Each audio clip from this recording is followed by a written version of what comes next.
Hello, what's up guys? Kumusta kayo lahat muli? Maraming salamat sa pagbisita. Alright, for today's video, panibagong pag-asa, panibagong kalaman ang iaabot natin sa ating mga ALS learner ng Distrito ng Santa Maria Central. Sapagkat buhat nung nagka-pandemic, ngayon lang ulit kami magkakaroon ng skills training. So andito nga pala kami sa Guyong Elementary School with our very supportive ALS advisor, Sir Eric. Good morning. Ayan, Shout out, Sir Jesse. And yung aming dating kasamahan sa ALS, Sir Eugene. Yes, good morning. In behalf of the BJMP Santa Maria, Bulacan, we are here for our community relations service for this month of June. Thank you so much, sir. Alright, so ayan, sino-sino pa kasama namin. Yung aming test the trainer, medyo busy lang ngayon. Buhat nung nagka-pandemic, ngayon lang ulit kami magkakaroon ng ganitong skills training. Siyempre sa pangunguna ng aming District ALS Coordinator, Sir Pedy Boy Sarmiento. Pinaka-pogi yan sa ALS Central. Shout out po, Sir Eric. Joke lang po yun. And yung aming mga learner dito, ready na rin. ALS learner, oh, mag-ingay! So ready na ba magkaroon ng konting kaalaman? Right. So ganito po kami sa Santa Maria Central. Masaya, hindi lang masaya kundi handa ring matuto. Right? So maya-maya simulan na namin.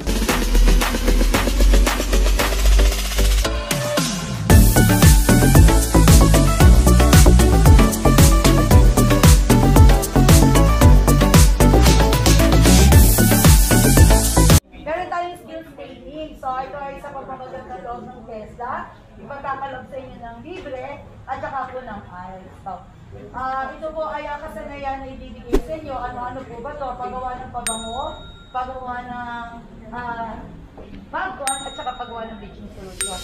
So tatlo po yan. At yan lahat na magagawa ninyo ay iuwi ninyo. Kaya inaanyayahan ko kayo para sa pambungat at panalangin na panguha ng Pakailan ng spray, lang nakuha.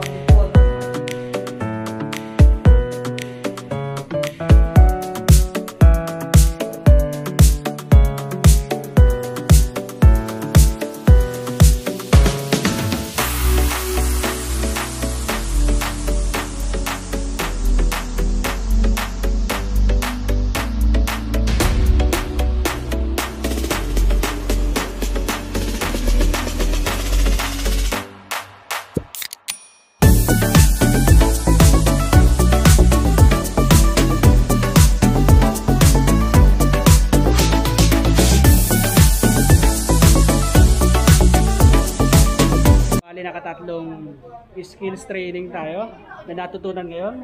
So isa nga doon ay ang bleach. Then next yung ating Fabcon, yung ating fabric conditioner.